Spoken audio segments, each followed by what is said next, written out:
Hello दोस्तों, आप सभी का स्वागत है आपके अपने YouTube channel Arya ultimate class पर। दोस्तों, मैं हूं अखिलेश उपाध्याय। आज मैं आपके साथ शेयर करूंगा एक बहुत ही कमाल की चीज इंग्लिश स्पीकिंग के संदर्भ में। मुझे बहुत ही अच्छी चीज पता चली है। मैं काफी टाइम से सोच रहा था कि वो ऐसी क्या चीज है जो हमारे इंग्लिश स्पीकिंग के बीच में आती है। आज वो मुझे चीज आपके साथ शेयर करने का मौका मिल रहा है। देखिए वो क्या है, बड़े गौर से सुनिएगा। इंग्लिश क्या है, एक लैंग्वेज है और हिंदी भी एक लैंग्वेज है। जिस तरह से इतनी सारी लैंग्वेज होती हैं, वर्ल्ड में बहुत सारी लैंग्वेज हैं। हिंदी जब हम बोलते हैं तो जो हमारे माइंड में प्रोसेसिंग होती है वो इतनी फास्ट होती है कि हमें पता ही नहीं चलता कि क्या हमने सोचा और क्या हमने मुंह से बोला। जी हाँ, वो प्रोसेसिंग ही वो कमाल की चीज है जो मैं आपके साथ शेयर करना चाहता हूं। मेरा कहने का मतलब है, जो प्रोसेसिंग है, अगर वो प्रोसेसिंग हम हिंदी में जैसी फास्ट है उतनी ही फास्ट अगर हम अंग्रेजी में कर लेते हैं तो ये सारा झंझट खत्म हो जाता है हमेशा हमेशा के लिए। जिस तरह से हम हिंदी बोलते हैं बिना अटके, बिना झिझके, बिना रुके, वैसे ही हम अंग्रेजी बोल पाएंगे फ्लुएंटली। इस इंग्लिश स्पीकिंग के लिए ये बहुत जरूरी है कि जो हमारी माइंड की प्रोसेसिंग है वो हिंदी की तरह से ही फास्ट हो जाए। तो ये वो एक अहम चीज है दोस्तों जो हमें करनी ही पड़ेगी।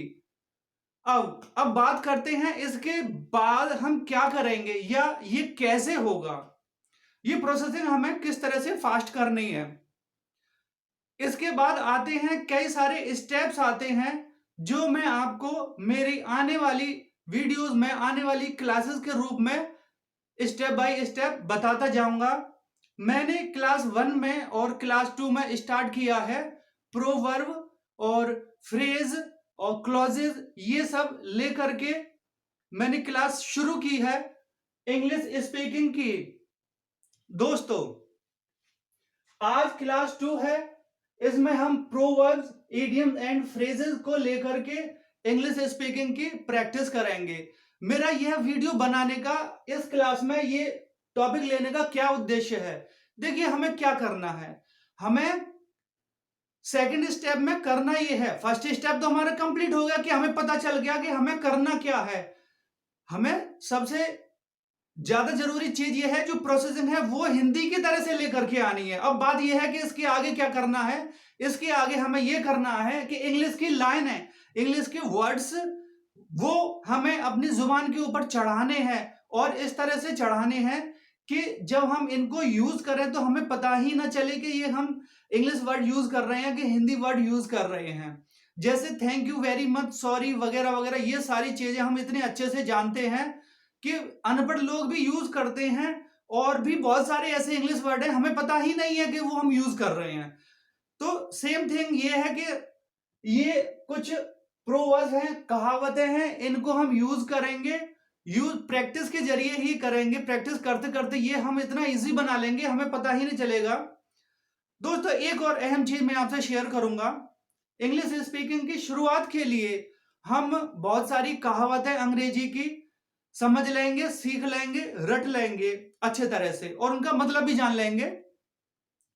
अब इनके बाद होगा क्या, जब हम अपने किसी दोस्त से बात कर रहे हैं तब हम क्या करेंगे, बीच में इनको हम यूज करेंगे। अच्छा, इनको जब हम यूज करेंगे तो दो चीजें होंगी।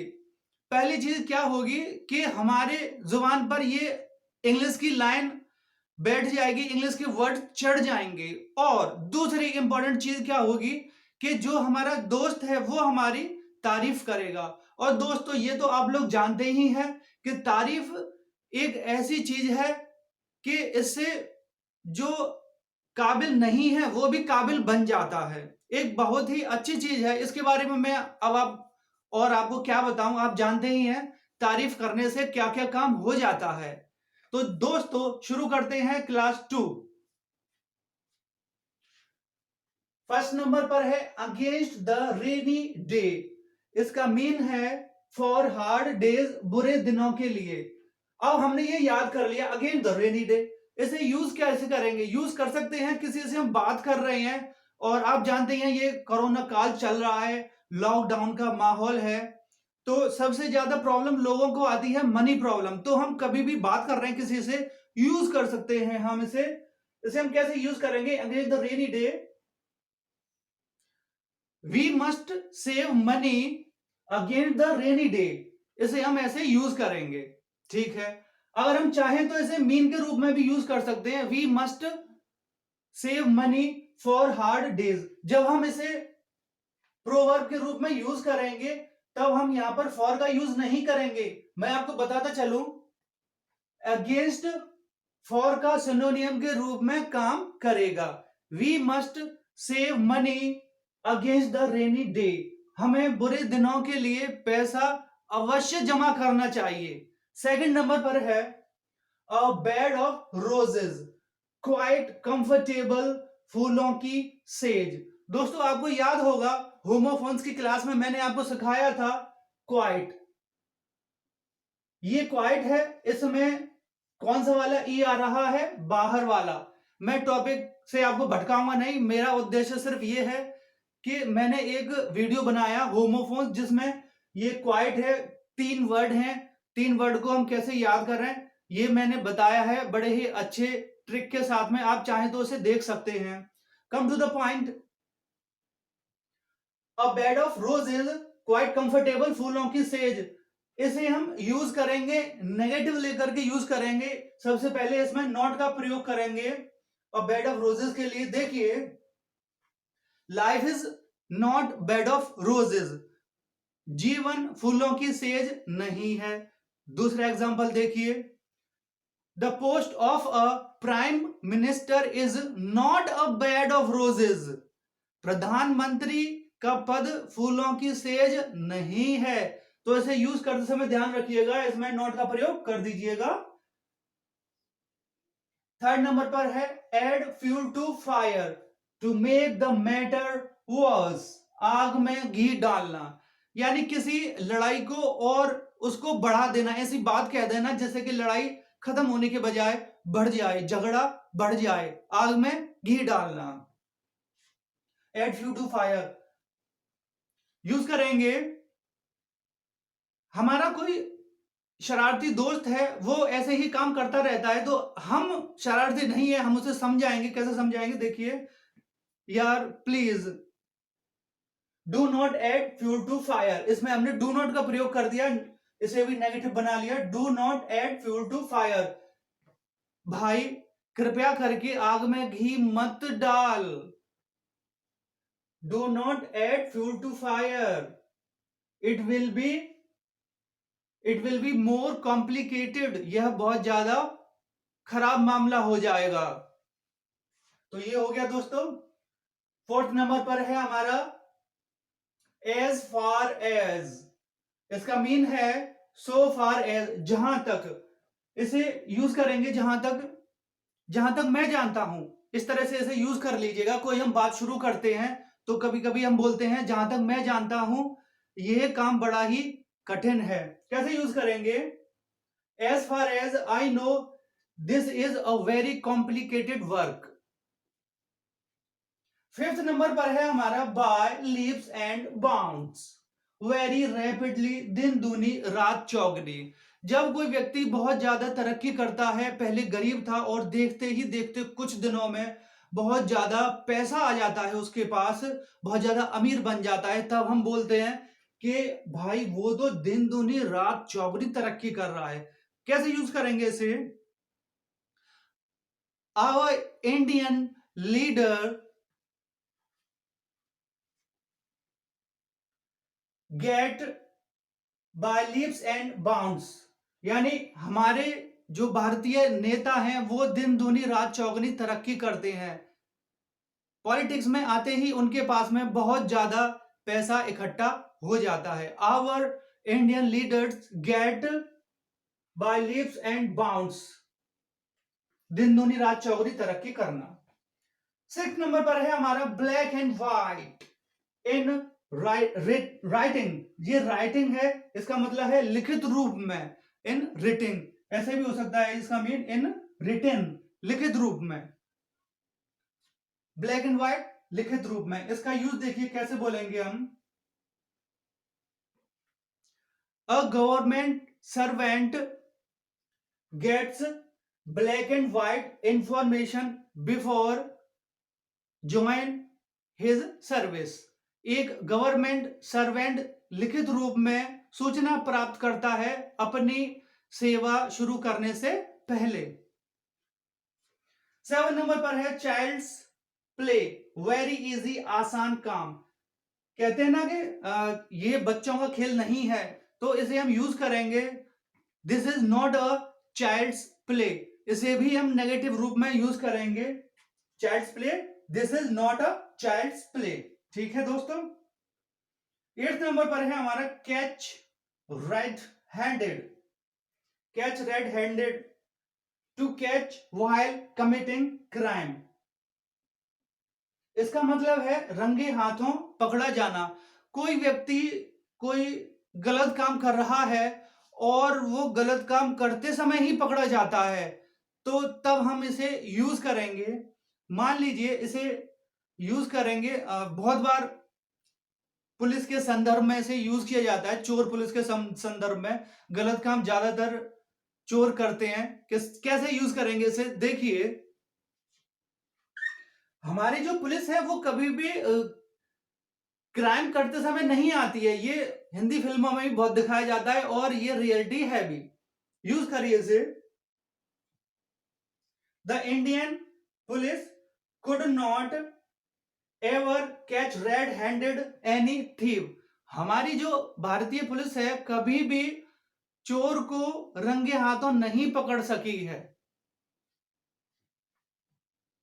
9th नंबर पर है jack of all trades, one who knows something of everything, हरफन मौला। देखिए इसका क्या मतलब है। हरफन मौला का मतलब यह है कि कोई व्यक्ति है, हर काम के बारे में जानकारी रखता है, लेकिन किसी भी काम का मास्टर नहीं है। जानकारी हर काम की है, लेकिन किसी भी काम का वो मास्टर नहीं है। यूज करेंगे इसे जैक ऑफ ऑल ट्रेड्स को।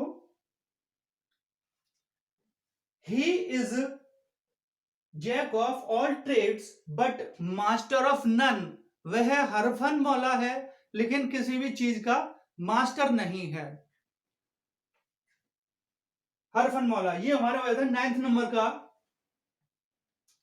और भी बहुत सारी फेमस प्रोवर्ब हैं जो हम अगर याद कर लेते हैं और बात करते समय यूज करेंगे तो सामने वाला हमसे इतना इंप्रेस हो जाएगा कि हमारी तारीफ किए बिना रुक ही नहीं पाएगा।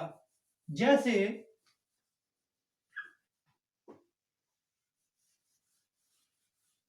एक प्रोवर्ब मुझे याद आ रहा है, opportunity knocks at the door but once. 10 number,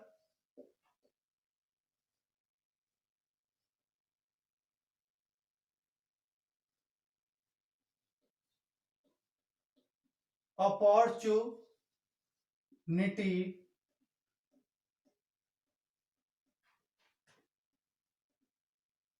knocks at the door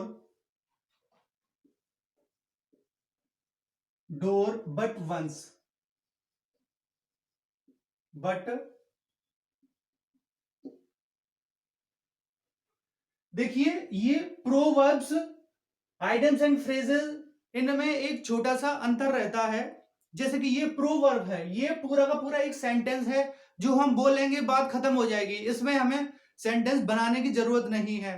कहीं पर हम बात कर रहे हैं और हमें याद आ गया कि उस व्यक्ति ने कोई मौका था और वो मौका गंवा दिया, तो हम यूज करेंगे इस प्रोवर्ब को यूज करेंगे। ये लोकोक्ति है। लोकोक्ति अपने आप में एक पूरा वाक्य होता है, उसके आगे पीछे हमें कुछ जोड़ने की जरूरत नहीं है, बस सिचुएशन के अकॉर्डिंग हमको यूज कर देना है।